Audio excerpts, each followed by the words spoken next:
Halo para pemirsa Suyanto.id, dimanapun Anda berada, mudah-mudahan selalu sehat walafiat, bahagia, dan sejahtera.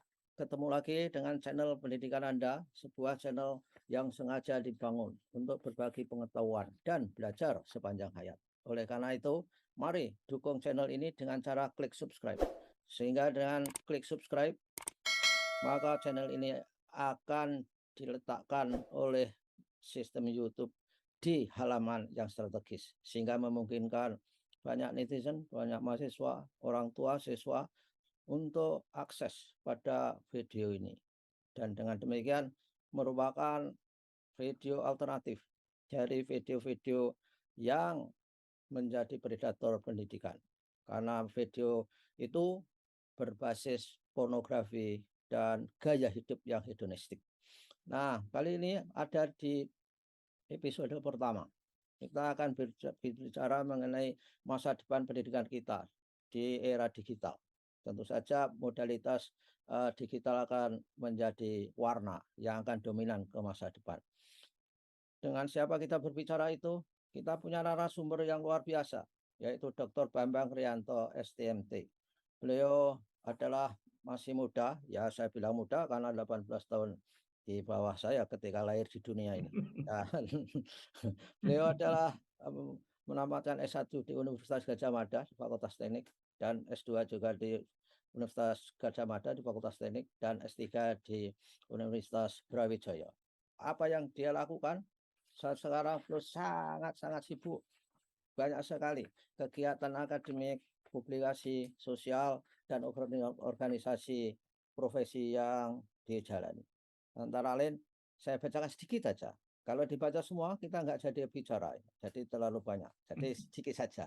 Antara lain, beliau adalah menjadi rektor Universitas Siber Muhammadiyah, juga menjadi kepala divisi pendidikan jarak jauh UMJ, staf ahli rektor bidang pengelolaan sumber daya pernah itu dilakukan, juga pernah menjadi wakil rektor bidang pengelolaan sumber daya, dan tentu saja basisnya adalah menjadi dosen Fakultas Teknik jurusan Teknik Mesin di Universitas Muhammadiyah Yogyakarta, dan juga sekaligus sebagai kepala laboratorium mekatronik program studi teknik mesin UMJ. Begitulah apa yang dilakukan narasumber kita. Dan kita sapa dulu. Assalamualaikum warahmatullahi wabarakatuh, Mas Bambang. Waalaikumsalam warahmatullahi wabarakatuh. Ya, saya kira saya Prof. lebih akrab memanggil Mas daripada Pak. Karena Nggih. kalau saya memanggil Pak, saya berarti menuakan Mas Bambang. Supaya lebih mudah dipanggil Mas. Nah, Mas, ke depan pendidikan itu adalah masa depannya adalah menggunakan modalitas digital. Bagaimana Mas ini prospeknya terkait dengan juga Anda sebagai orang yang terpercaya di Universitas Cyber Muhammadiyah itu? Monggo Mas. Terima kasih Prof. Yanto. Semoga sehat semua pagi hari Amin. ini. Berbahagia sekali bisa berjumpa. Saya yang pertama pengen mengapresiasi dulu ini Prof. Yanto dengan channelnya ini. Ini luar biasa ya. Karena kan kalau ada teori Prof, Oke. teori generasi itu ya. Saya Wah, ya. cermati teori generasi itu benar ya. Hmm. Hanya mungkin tidak tepat untuk Prof Yanto gitu ya. Jadi ini pengecualian ya. Jadi generasi itu eh, ada yang membagi-bagi Prof. Jadi Ya. generasi tradisionalis atau generasi silent generation itu Oke. mungkin generasi orang tua saya yang usia Ya, baby boomer lah. 80 ke atas ya. Kemudian berikutnya ada generasi baby boomers, Hmm. generasi mas-mas saya begitu. Ya. Kemudian generasi X, saya ini generasi X Ah, kira-kira. Kemudian generasi Z, Z ini Alpha itu generasi ya baru. baru. Nah, masing-masing ini punya karakteristik yang berbeda gitu ya. Ya, oke.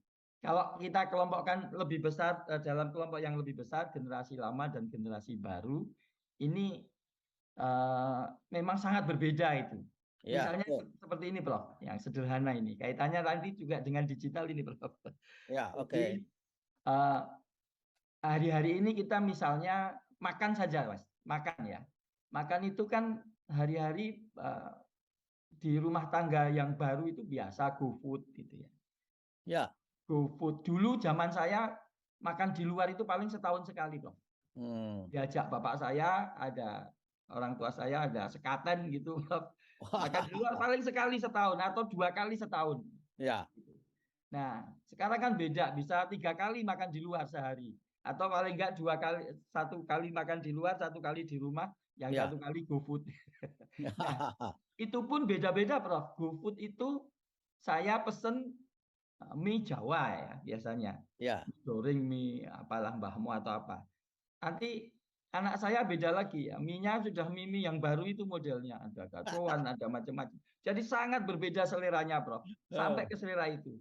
Jadi banyak rumah makan yang mulai pusing untuk memikirkan rumah makan lama yang berpikir yang bukan yang legend begitu ya. Ya. Itu memikirkan gimana sih ini sebenarnya selera generasi baru ini. Nah, itu di hampir semua bidang, Prof. Jadi, nah saya mungkin bisa izin share screen ya, Prof. Oke, monggo.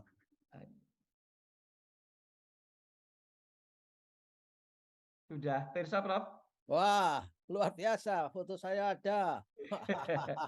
Ya, ini saya belum ngasih topiknya karena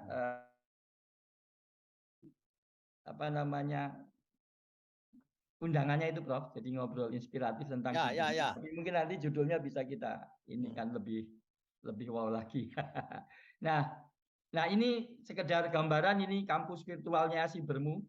Nanti kita akan jelaskan di belakang. Ya. Nah, saya mau mulai dari sini dulu, Prof. Yang tadi saya sempat sampaikan bahwa tanpa kita sadari kita itu sekarang jadi kaum minoritas, Prof. Oke, ya. Jadi ini sudah berapa tahun yang lalu, generasi saya saja yang hidup di Indonesia ini tinggal 21,8%. Nah, generasi Prof. Yanto mungkin lebih sedikit lagi, mungkin 11,56 atau yang di antara ini ya, pre-boomers ini ya. Jadi sudah sedikit kita itu, Prof. Yang dominan tanpa kita sadari adalah generasi milenial, Z dan post Gen Z atau Z Alpha itu tadi. Jadi mereka yang sekarang ini lebih dominan ada di Indonesia ya, Prof. Saya kira di dunia mungkin juga kurang lebih sama. Nah, kadang-kadang kita lupa karena yang sekarang ini mengelola organisasi, ya, pemimpin-pemimpin organisasi bisa kepala sekolah, bisa rektor, bisa kepala lembaga, institusi, itu kan masih generasi saya ke sana. Iya, betul. Sementara yang dikelola ini generasi baru, Prof. Ya. Jadi akibatnya ada gap yang besar itu, yang tanpa disadari gap itu luar biasa sebenarnya menyulitkan. Ini terjadi pada saat tampak sekali ekstrim pada saat COVID. Ya. Jadi apa yang dilakukan pemimpin-pemimpin organisasi pada saat COVID itu, kalau yang tidak siap betul-betul bingung, Prof. Tapi sebenarnya kalau siap itu banyak hal yang bisa dilakukan ya, karena teknologi kemudian menjadi terakselerasi untuk dimanfaatkan. Ya. Jadi malah ada banyak keuntungan sebenarnya kemarin ini kalau kita siap ya untuk menghadapi COVID itu, khususnya ketika kita siap memanfaatkan teknologi. Jadi seperti itu. Jadi mungkin kalau COVID tidak ada, mungkin Universitas Siber Muhammadiyah saat ini belum lahir, Prof. Belum lahir, ya. Walaupun kita bukan respon terhadap COVID ya, Prof, karena kami itu di launching Prof Haidar itu akhir tahun 2019, Prof. Soft launching. Jadi Muhammadiyah memiliki keinginan untuk mendirikan perguruan tinggi cyber itu sebelum COVID. Ya. Jadi ini yang menarik itu ya. Kemudian 22 bulan itu juga karena instrumennya itu di pemerintahan itu belum siap, Prof. Di masjid itu belum siap gitu. Sehingga kami diskusi dengan Prof Nizam berkali-kali ketika kita mengajukan pendirian untuk Universitas Siber Muhammadiyah. Nah, maksud saya di sini kita mengawali dari situasi ini adalah banyak sekali memang saat ini organisasi yang karena dipimpin oleh generasi lama dalam tanda petik itu tidak siap menghadapi perubahan ini, dan Ya, ini oke. bisa berbahaya karena mereka mungkin tidak nyaman, Prof, dengan dunia digital atau dunia virtual itu karena memang belum memahami ya seluk-beluknya begitu, Prof. Ya, betul. Jadi ini background-nya, Prof. Background-nya seperti itu. Maka yang terjadi pada saat COVID itu kita pahami bersama, saya sepakat sekali dengan apa yang pernah Prof. Yanto sampaikan. Banyak yang mengkampanyekan untuk untuk aktif kembali padahal masih berbahaya situasinya.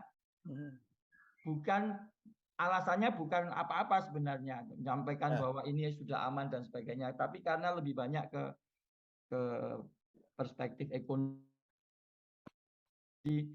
jadi membahayakan ya, tetapi mereka melihat ini kok kantor sepi ya, ya, mungkin usaha juga sepi dan sebagainya, itu kemudian memaksa orang-orang untuk berupaya untuk aktif padahal masih berbahaya. Padahal sebenarnya kalau mereka mulai berpikir apa yang bisa dilakukan dengan teknologi yang ada, itu sebenarnya banyak opsi ya dan banyak peluang. Dalam setiap krisis itu kan mesti selalu ada peluang juga ya, Pak. ya, betul. Jadi kalau itu betul-betul dipahami sejak awal, maka 2 tahun atau hampir 3 tahun ini sebenarnya bisa jadi sangat produktif untuk menghadapi masa-masa yang akan datang. Kira-kira mungkin background-nya begitu dulu, Prof. Ya, ya, Yang ingin oke. kami sampaikan. Ini Mas, apa sebetulnya cita-cita si Bermu itu, Mas, dikaitkan dengan masa depan pendidikan digital di negeri ini? Karena Oke. pendidikan ke depan itu saya kira adalah yang paling laku itu tentu saja pendidikan yang memiliki sifat-sifat mobile, fleksibel, bisa diakses dari mana-mana saja, integrated, dan personalized. Artinya Iya, Prof. memenuhi kebutuhan orang sebagai individu. Banyak pilihan seperti itu. Apakah si Bermu itu memiliki menu, memiliki package yang kira-kira untuk menjaring siapa, mau kemana, dan sebagainya. Gimana Mas kira-kira? Iya, Prof. Terima kasih, Prof. Memang demikian. Tepat sekali yang tadi prediksi Prof. Yanto, saya kira itu kok mirip dengan apa yang kami bayangkan. Jadi tadi kami sampaikan bahwa kita bukan respon terhadap COVID. COVID ini hanya Betul. akselerator saja perubahan itu. Ya, Tetapi ya. di awal kita memprediksi ke depan memang akan terjadi tadi orientasi pergeseran pendidikan generasi baru tadi, Prof. Jadi sifatnya satu fleksibel ya, karena kebutuhannya begitu. Kemudian yang kedua itu modular. Kemudian bahkan bisa sangat personalized ya, itu. Ya, oke. Itu memang betul seperti itu. Nah, itu yang menjadikan memang kami memiliki cita-cita, memiliki keinginan untuk bisa mengakomodasi beberapa hal yang menjadi tantangan pendidikan generasi baru tersebut, Prof. Jadi mungkin saya izin share. Jadi ini mungkin visi dari Si Bermu. Universitas Siber Muhammadiyah ya. Jadi kita menjadi perguruan tinggi yang terpercaya, terdepan, terkemuka, menyediakan akses pendidikan berkualitas secara luas ya. Secara luas ini artinya memang kemampuan menjangkau pembelajaran daring ini kan memang berbeda dengan yang tatap muka ya. Saat ini Ya, kami pendaftar, ini kita baru mulai semester akhir semester 2 ini, Prof. Jadi kita ya. sudah kuliah. Kita baru mendapatkan izin bulan September tahun lalu. Jadi belum ada 1 tahun, Prof. Ini baru mau 1 tahun. Ya. Tapi kita sudah kuliah karena waktu itu kita mendapat izin, sementara perguruan tinggi yang lain sudah kuliah gitu, Prof. Jadi kita memacu, akhirnya ada kuliah, ada 100 lebih mahasiswa, Tetapi untuk yang sekarang daftar sudah semester ini yang daftar sudah 760 lebih, Prof. Wow, Itu ya, dari semua provinsi di Indonesia. Jadi semua provinsi sudah ada yang daftar. ya. Jadi kemampuan menjangkaunya itu, kemudian tadi fleksibilitas itu yang kita tawarkan. Jadi mungkin saya bisa sedikit tampilkan tentang itu yang apa namanya yang ditawarkan oleh Universitas Siber Muhammadiyah itu adalah satu ini Pak Prof Ya. mendapatkan siapapun yang kuliah karena kita sudah mendapat izin operasi SKS 44 SKS maka akan mendapatkan gelar sarjana yang sah dari negara. Yang kedua fleksibel tadi Prof. Jadi bisa kuliah dari mana saja kapan saja bahkan yang banyak itu sekarang yang sudah bekerja itu mendapat kesempatan untuk bisa kuliah dengan lebih nyaman, Prof. Jadi sangat fleksibel kita. Bahkan Ya. untuk yang tatap maya sinkronnya kami lebih sering menyesuaikan dengan schedule mahasiswa kita yang sudah bekerja, Prof. Jadi sore, akhir pekan atau malam bahkan itu kita lakukan. Maaf Mas, Kemudian sebentar, menyela ya. Yang modalitas perkuliahannya yang sinkron dan asinkron banyak mana? Atau tergantung kebutuhan mahasiswa? Jadi sementara ini memang masih ada standarnya, Prof. Jadi kami itu yang dari 16 pertemuan, misalnya seperti itu, Prof. Itu yang sinkron dengan dosen itu 6 kali, Prof. Kemudian ada tutorialnya 3 kali. Gitu, Prof. Jadi tapi semua materi, semua penugasan, kuis, forum, nanti sebenarnya bisa kita buka juga LMS-nya kalau memang diperlukan atau mungkin di forum berikutnya. Tetapi sudah disiapkan lengkap, Prof, di situ. Jadi memang perbedaannya dengan yang tatap muka biasa, kita itu kuliah sudah siap sebelum semester dimulai. Nah, kemudian LMS kita cukup handal karena kita basisnya adalah LMS dengan standar dikti yang kita kembangkan lebih lengkap lagi. Kemudian kuliah terbimbing tadi ada tutorialnya. Nah, yang jelas juga tadi Prof menjadi sangat murah biayanya. Jadi biayanya itu ini kalau untuk yang luar ya yang gantung ini, kalau yang dalam itu kita bisa mulai kuliah itu dengan 1.040.000 untuk satu semester. Ini kalau paruh waktu 9 SKS, Prof. Kalau 18 SKS itu sekitar ya 2 juta kurang sedikit. Gitu, Prof. Kira-kira. Mas, lihat dari student body-nya. Ini kita masih punya waktu 4 menit. Student body-nya itu mostly itu mahasiswa yang merupakan fresh graduate dari SMA atau yang sudah mereka bekerja. Kalau separuh-separuh, Prof. Ya. 50-50, Prof. Sementara ini, Prof. Ya. Nah, nanti kita akan lihat lagi karena ini kan baru sedikit, Prof. Jadi mungkin belum merepresentasi karakteristiknya ya, Prof. Kan baru mulai kita. Ya. Nanti mungkin tahun-tahun ke depan kita akan bisa lihat sebenarnya mana yang lebih bisa apa namanya lebih merepresentasi ya, Prof. Saya pengen menunjukkan tetapi Prof mungkin masih ada waktu sedikit. Jadi, ini ada hasil survei, Prof, selama pandemi ini, Prof. Ini di seluruh dunia. Itu betul-betul sudah terjadi pergeseran, Prof. Iya. Kalau dilihat ini yang biru ini, yang ungu di sini lebih suka online, gampangnya begitu, Prof. Kemudian yang di kanan ini yang suka tatap muka, Prof. Yang tengah ini yang dua-duanya. Jadi di hampir semua negara itu sudah sebagian besar itu menyukai apa namanya? Ada bagian besar yang menyukai online, Prof. Di hampir semua negara. Jadi memang masa depan itu hybrid, Prof. Kalau dilihat seperti ini hybrid, gitu ya. Nah, jadi kita bahkan juga sudah melakukan survei ya internal itu ya di beberapa perguruan tinggi. Saya juga berkomunikasi dengan banyak rektor di PTMA seluruh Indonesia, juga di yang LLDP 5. Pada saat sudah diberikan kesempatan untuk hybrid itu. Hybrid itu, tapi makna hybridnya beda ya, Prof, dengan apa yang Ya, kemarin sempat kita diskusikan itu ya, Prof. Jadi ya, ada sebenarnya modus-modus pembelajaran jarak jauh itu. Ada ya, modus tunggal, modus ganda, ganda kombinasi, ganda paralel gitu ya.